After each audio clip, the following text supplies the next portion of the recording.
Hai guys, bertemu kembali dengan kami Radio Movie. Kali ini kami akan menceritakan alur runut dan detail film Space Sweepers atau Shingri Hao yang dirilis pada tahun 2021. Film ini bercerita tentang usaha penyelamatan bumi dari seorang diktator yang menguasai sebuah perusahaan bernama UTS. Bukan ujian tengah semester ya guys. Perusahaan UTS ini sangat kuat melebihi kekuatan negara di bumi. Mereka beroperasi di orbit bumi. Bos UTS memiliki cita-cita membiarkan bumi mati dan melakukan terraforming di planet Mars, dan dia sekaligus menjadi pemimpin umat manusia di planet baru. Sekelompok pemulung elit yang bekerja memulung sampah antariksa berusaha menggagalkan rencana terraforming planet Mars dan mengambil teknologi tersebut untuk memperbaiki bumi. Langsung aja masuk ke cerita filmnya ya guys, di mana bumi tahun 2092 digambarkan sebagai tahun distopia. Hutan sudah habis dan padang gurun meluas, terjadi hujan asam, badai pasir, dan debu di mana-mana, menyebabkan sinar matahari meredup. Perusahaan raksasa UTS membangun rumah bagi orang-orang yang terpilih di orbit bumi. Sedangkan yang tidak terpilih tetap berada di bumi dan harus menggunakan masker di luar ruangan. Kim Tae-ho, seorang anggota pemulung elit, mendatangi gudang barang hilang milik UTS di bumi, atau tepatnya di Korea Selatan. Mereka berbicara dalam bahasa yang berbeda-beda, tetapi ada alat penerjemah yang terpasang di telinga masing-masing. Karena tidak punya uang untuk membuka loker maya, Tae-ho terpaksa membayar dengan sedikit beras dan sepatu magnetiknya. Tae-ho melihat mayat seorang anak perempuan usia kisaran 7 tahun, tapi ternyata itu bukan anaknya yang hilang. Tae-ho kembali ke antariksa, dia mendapat visa untuk bekerja di orbit bumi, tetapi statusnya adalah bukan warga UTS. Untuk naik ke markas UTS di orbit bumi, mereka menggunakan pesawat magnetik berpemandu laser tegangan tinggi. Scene berpindah ke pemukiman warga terpilih milik UTS di orbit. Sekelompok reporter dan wartawan dari bumi akan mengadakan konferensi pers dengan James Sullivan, bos perusahaan UTS. James Sullivan ini berusia 152 tahun, panjang umur dengan memanfaatkan teknologi nanobot yang selalu meregenerasi sel dan organ tubuhnya. Sullivan memiliki banyak ilmu, yaitu sebagai dokter, fisikawan, insinyur, dan sejarawan. Wajar ya guys, umurnya kan 152 tahun, cukup banyak waktu untuk belajar apa saja. Sullivan menjelaskan proyek penghijauan kembali dengan menggunakan tanah dari planet Mars. Sullivan dengan teknologi nanobotnya berniat melakukan terraforming di Mars, namun tidak berniat memperbaiki bumi. Seorang wartawan menanyakan bagaimana nasib 95% manusia yang tinggal di bumi. Wartawan tersebut juga menanyakan nasib buruh di angkasa yang bertaruh nyawa dalam membersihkan sampah luar angkasa. Pertanyaan ini menjadi sensitif karena Sullivan seperti dituduh tidak memperdulikan bumi dan mengotori orbit dengan proyek pembangunan raksasanya. Sullivan tidak menjawabnya secara langsung, tetapi Sullivan akan mengajak bicara secara pribadi. Scene berlanjut ketika sekelompok pesawat pemulung angkasa berusaha membersihkan puing-puing yang membahayakan pembangkit listrik raksasa bertenaga matahari atau baterai solar cell. Saat sedang bekerja sama menangkap sampah angkasa, tiba-tiba pesawat yang dipilotin oleh Tae-ho tertangkap di radar mereka. Tae-ho memiloti pesawat pemulung sampah yang beranggotakan 4 orang. Tae-ho sendiri bertindak sebagai pilot utama, Tiger Park sebagai operator mesin, sebuah robot bernama Babs dengan otak Artificial Intelligence atau AI yang bertugas sebagai pelempar lembing penangkap puing, dan Kapten Jang sebagai komandan pesawat bernama Victory sekaligus co-pilot dan terkadang sebagai penembak laser. Pesawat Victory ini tampaknya lebih cepat dari pesawat lainnya dan suka merampas hasil pulungan orang lain. Victory berhasil melewati turbin panel surya raksasa yang sedang berputar. Pesawat pemulung lainnya tertinggal karena tidak berani menerobos. Karena lengah, Victory menabrak perisai pelindung pemukiman UTS dan akhirnya mereka mematahkan antena satelit. Pesawat Victory akhirnya tiba di satelit raksasa, yaitu pabrik daur ulang sampah antariksa. Duh, miris banget ya guys, saking gak bergunanya bumi, sampah angkasa pun akhirnya dijatuhkan ke bumi. Tae-ho menjual puing-puing satelit itu, tetapi karena mematahkan antena pemukiman UTS, Tae-ho harus membayar denda lebih besar dari harga puing tersebut. Marah-marah karena tidak dibayar, Tae-ho malah diancam pakai pisau kukri mini. This is not company money. Tae-ho menonton TV bersama Pierre, pemulung yang juga pengagum rahasia Kapten Jang. Di TV diberitakan ada robot android bernama Dorothy atau Kang Codename hilang dari fasilitas milik UTS. Kita panggil Codename aja ya guys. Codename ini dikabarkan adalah robot pemusnah massal yang dicuri oleh organisasi teroris Black Fox. Scene berpindah saat kru Victory sedang main kartu di pesawat. Tiger Park mengeluhkan beras hilang, tapi Taeho hanya diam saja. Padahal dia yang nyolong beras di awal film tadi. Buat ongkos buka loker di gudang barang hilang di bumi. Tiger Park menanyai Kapten Jang bagaimana bisa membeli miras seharga $80. Merasa dituduh, Kapten Jang menodong kepala Tiger Park dengan taser gun. Babs memenangkan banyak dolar dalam bermain kartu. Salah mereka sendiri guys, robot AI kok dilawan. Taeho marah karena uang mereka habis dan Tiger Park kembali menanyakan di mana berasnya kepada Kapten Jang. Kapten Jang pun mengamuk, dia mengajar Taeho dan Tiger Park, tapi Kapten Jang tertembak taser gun-nya sendiri.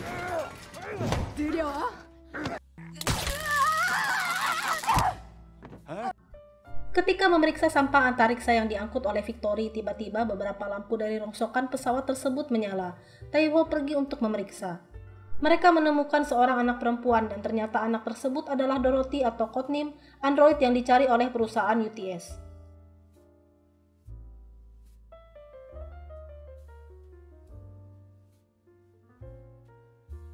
Ketika codename akan bersin, seluruh kru pesawat ketakutan dan tiarap karena takut menimbulkan ledakan. Tiger Park sempat melaporkan penemuan codename tersebut ke nomor 900 sesuai petunjuk di TV. Masih ketakutan dengan codename, mereka sulit untuk mengundi siapa yang harus mengikat codename, dan Taeho yang terpilih. Tidak berani mengikat codename, Taeho lari sambil membawa tas milik codename. Tas codename berisi pewarna krayon dan setumpuk berkas milik UTS dengan nama Kang Hyun-woo. Suatu ketika codename menunjukkan kemampuannya menumbuhkan tanaman layu. Kemudian mereka pergi ke distrik pemukiman non-warga UTS di orbit bumi, tempat para pekerja antariksa bermukim. Mereka berempat mengadakan rapat dan Taeho berencana menjual codename ke organisasi teroris Black Fox. Mereka berdebat apakah akan menjual ke Black Fox atau menghubungi penjaga luar angkasa. Akhirnya mereka menghubungi Black Fox dan nilai transaksi yang disepakati adalah $2 juta. Ternyata titik pertemuan transaksi mereka disadap sulipan. Polisi luar angkasa UTS mendatangi pesawat Victory.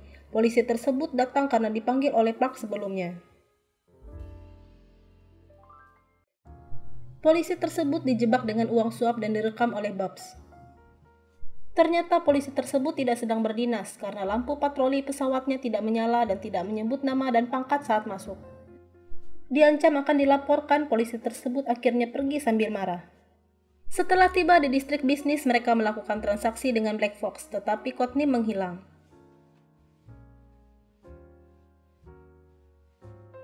Pertemuan mereka ternyata dipantau pasukan UTS bersenjata kiriman Sullivan. Codename terdeteksi di tengah-tengah diskotik, mereka semua kabur. Codename ditembaki pasukan UTS. Ketika Taeho, Tiger Park, dan Codename ditembak, Codename menciptakan perisai energi untuk menangkis peluru. Mereka berhasil kabur dengan menyelinap di antara puluhan pesawat pengunjung diskotik yang juga kabur ketakutan.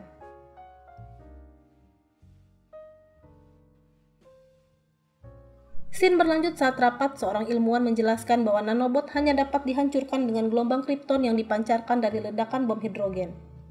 Sullivan memperjelas lagi ambisi untuk terraforming Mars dan tidak ada harapan bagi bumi. Scene berpindah saat Kapten Jang membawa Victory ke hanggar untuk diperbaiki. Gagal transaksi menjual codename, mereka semua tidak punya uang. Codename berhasil menumbuhkan banyak buah tomat di pesawat. Taeho dan codename pun segera berjualan buah tomat dan hasilnya laris manis. Saat Babs mendandani codename, dia bercerita tentang kisah hidup Kapten Jang, Tiger Park, dan Taeho. Tiger Park adalah kartel narkoba dan hasil penjualannya banyak untuk membantu anak-anak miskin. Kapten Jang adalah seorang yang pintar tapi pemarah, seorang insinyur yang sempat hampir membunuh bos UTS James Sullivan, namun gagal dan semua anggota terdahulunya tewas. Kim Taeho dulu adalah komandan pasukan penjaga luar angkasa sekaligus pilot handal UTS. Tugasnya memburu pesawat dan penumpang ilegal yang pergi ke angkasa untuk memasuki pemukiman UTS. Menemukan seorang bayi perempuan saat beraksi, Taeho malah memeliharanya. Perbuatan itu ilegal karena bayi tersebut harusnya dikirim ke bumi. Anak tersebut diberi nama Sunny. Taeho ketahuan dan akhirnya dipecat dan dikirim ke pemukiman warga non-UTS. Taeho akhirnya jatuh miskin, dia dan Sunny pontang-panting memenuhi kebutuhan hidup. Suatu ketika terjadi tabrakan puing angkasa dengan pemukiman warga non-UTS. Sunny hilang dalam peristiwa tersebut. Taeho menghubungi petugas pencarian orang hilang. Petugas akan mengirim 9 pesawat untuk melacak, namun biayanya cukup mahal dan harus dibayar tunai untuk warga non-UTS. Taeho tidak mampu membayarnya, dia hanya dikasih gelang gratis pelacak DNA Sunny. Itulah sebabnya Taeho butuh uang banyak untuk melacak Sunny. Ketika Bab sedang bercerita, tiba-tiba kasir Karum masuk dan bertanya sesuatu. Ketika melihat Codename, Karum tahu itu robot yang dicari oleh UTS. Kemudian mendapat telepon lagi dari Black Fox, pertemuan akan dilakukan 2 jam lagi. Tiger Park yang kasihan menginginkan Codename tetap bersama mereka. Dia tidak rela Codename diapa-apakan oleh organisasi Black Fox. Tapi Taeho tetap bersikeras menjual Codename. Kapten Jang membaca dokumen yang dibawa Codename. Karena bekas seorang insinyur, dia sedikit memahami teknologi sinkronisasi nanobot dengan DNA manusia. Jang menyadari Codename adalah manusia dengan nanobot di dalam tubuhnya. Karum yang mengenali Codename mengikutinya ke toilet. Teriakan Codename didengar oleh Tiger Park. Seketika Tiger Park mengejar penculik Codename. Taeho berhasil merebut Codename dan Tiger Park menghajar seluruh kawanan penculik itu seorang diri.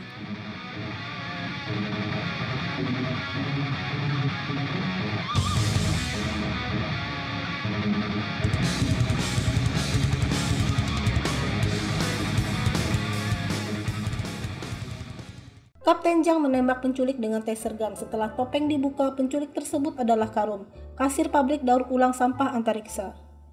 Scene berpindah ketika Sullivan menemui wartawan kritis secara pribadi. Wartawan tersebut menuduh Sullivan menyedot sumber daya alam bumi untuk proyeknya dan membuang sampah antariksa ke bumi. Sullivan lalu menceritakan bahwa dia lahir di masa perang. Mimin memastikan itu saat Perang Dunia Kedua sekitar tahun 1940. Keluarganya pun mati dibunuh pada saat dia berusia 6 tahun. Akibat kejadian tersebut, Sullivan bertekad mewujudkan dunia yang lebih baik dengan cara apapun. Sullivan tahu bahwa wartawan bumi itu punya istri dan seorang anak. Dia mencobai moralitas wartawan kritis tersebut dengan menawarkan pemindahan keluarganya ke pemukiman UTS di orbit, namun dengan syarat harus menembak seorang anggota Black Fox yang tertangkap. Demi kepindahan keluarganya, wartawan tersebut menembak kepala anggota Black Fox tersebut. Sullivan akhirnya menusuk wartawan tersebut sampai mati, karena dia menganggap wartawan tersebut memiliki sifat serakah dan kebencian terpendam.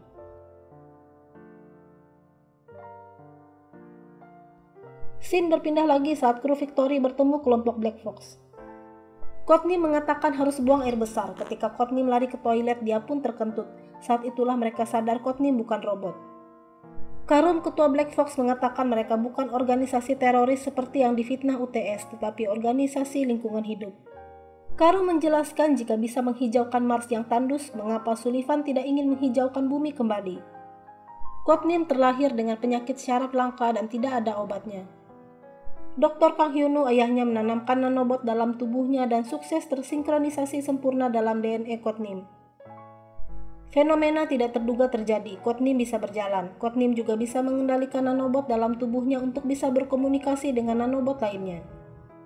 Codename bisa memerintahkan nanobot yang ditanam dalam tumbuhan sehingga daun bisa tumbuh, bunga bermekaran, dan berbuah dalam kondisi lingkungan yang ekstrim. Superplant atau pohon kehidupan yang akan ditanam di Mars oleh Sullivan telah ditanam dengan nanobot. Awalnya Sullivan membutuhkan Codename untuk mempercepat proses terraforming planet Mars. Untuk menghilangkan kesempatan memperbaiki bumi, semua data penelitian Codename dihapus dan semua ilmuwan dibunuh oleh Sullivan. Mencegah Codename dimanfaatkan oleh Sullivan, dia dilarikan oleh ayahnya. Codename tidak bisa mati, tubuhnya dilindungi nanobot yang hanya bisa mati pada suhu 200 juta derajat Celcius. Satu-satunya jalan membunuh Dorothy adalah meledakkan bom hidrogen yang disimpan di pusat anti-gravitasi di pabrik daur ulang tersebut. Karena Codename menghilang, Sullivan berubah rencana dengan meledakkan Codename menggunakan bom hidrogen tersebut. Saat sedang diskusi, tiba-tiba pabrik mereka diserang sepasukan penjaga luar angkasa dengan robotik exosuit. Taeho membawa kabur Codename lewat lubang angin, tetapi akhirnya ketahuan.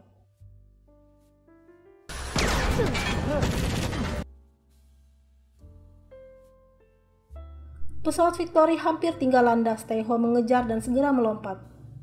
Bab sempat menangkap tangan Taeho.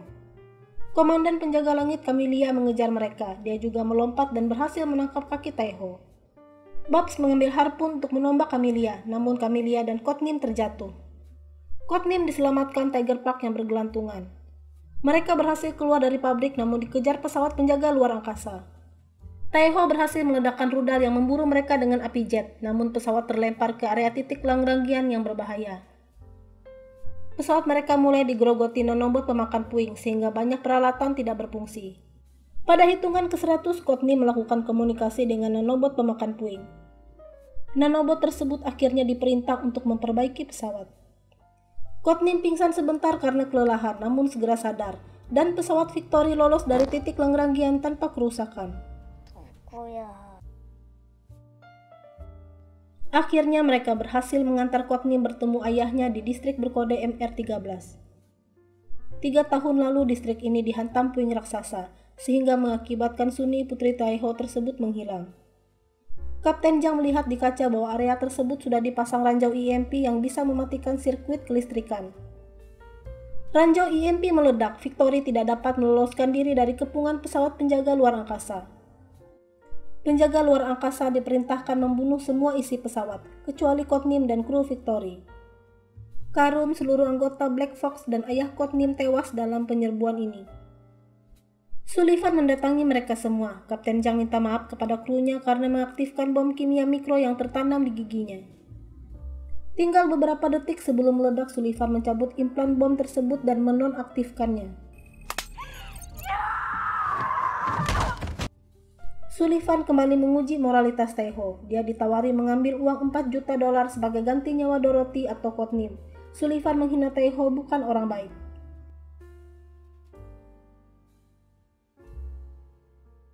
Setelah Sullivan pergi, ranjau EMP mati dan pesawat Victory hidup kembali.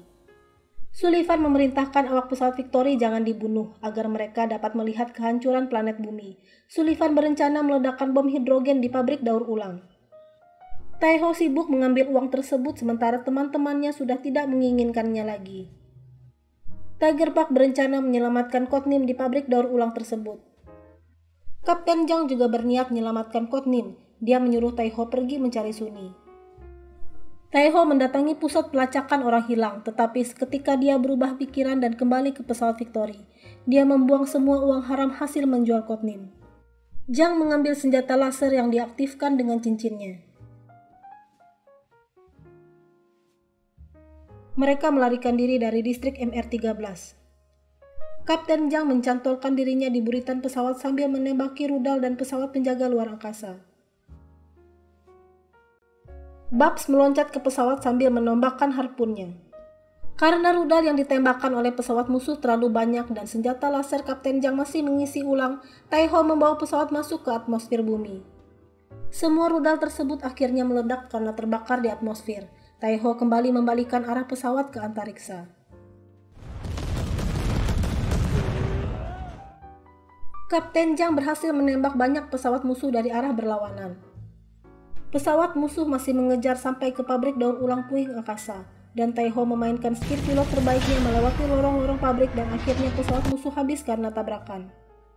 Mereka sampai di pusat anti-gravitasi pabrik, di mana Courtney ditawan dan bom hidrogen sudah diaktifkan.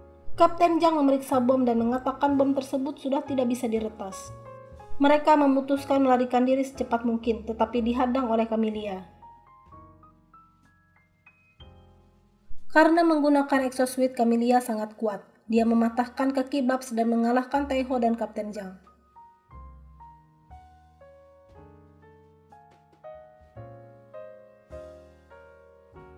Tiger Park kemudian mengunci ruangan dan mengorbankan dirinya untuk berduel melawan Camellia. Saat hampir kalah, Tiger Park membuka pintu kompartemen ruangan tersebut sehingga dia dan Camellia tersedot ke ruang hampa udara. Sambil bergelayut di badan Camellia, Tiger Park memotong tangan Camellia yang sedang memegang besi dengan kapak.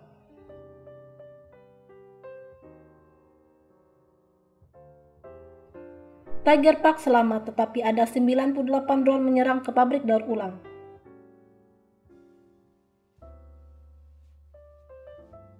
Kapten Jang meminta tolong semua pemulung antariksa untuk menyelamatkan bumi.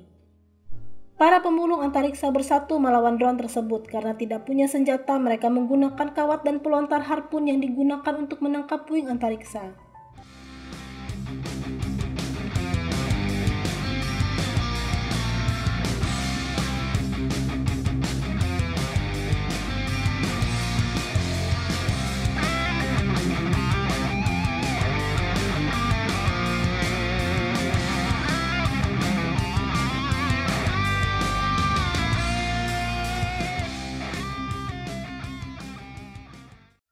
Pesawat Victory ngebut menjauhi titik ledakan, mereka harus mencapai jarak lebih dari 5.000 km.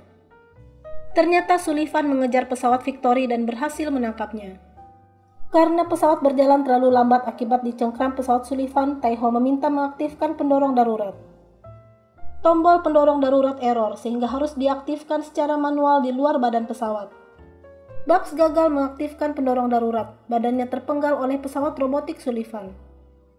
Kapten Zhang berhasil mengaktifkan pendorong darurat dan pesawat sudah melewati 5.000 km dari titik ledakan. Sullivan memaksa untuk menyerahkan Codename dan Kapten Zhang membuka Valka Victory. Ternyata mereka justru membawa bom hidrogen tersebut menjauh dari bumi. Dan Codename ternyata sudah dititipkan dengan Pierre. Bom meledak dan Sullivan tewas, namun pesawat dan kru Victory selamat. Ternyata Codename mengendalikan nanobot titik Lagrangian dari jarak jauh untuk melindungi Victory.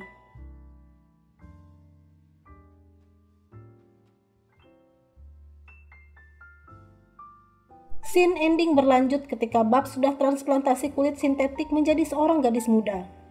Taiho pun mencari Sunny dengan bantuan Codename, namun Sunny diperkirakan sudah tewas. Codename menghubungkan Taiho dengan arwah Sunny. Kok bisa ya guys?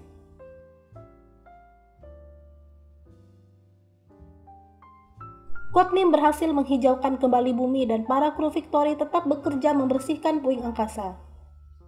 Cerita berakhir happy ending, mereka tetap tinggal di orbit seperti sebuah keluarga dan sesekali turun ke bumi.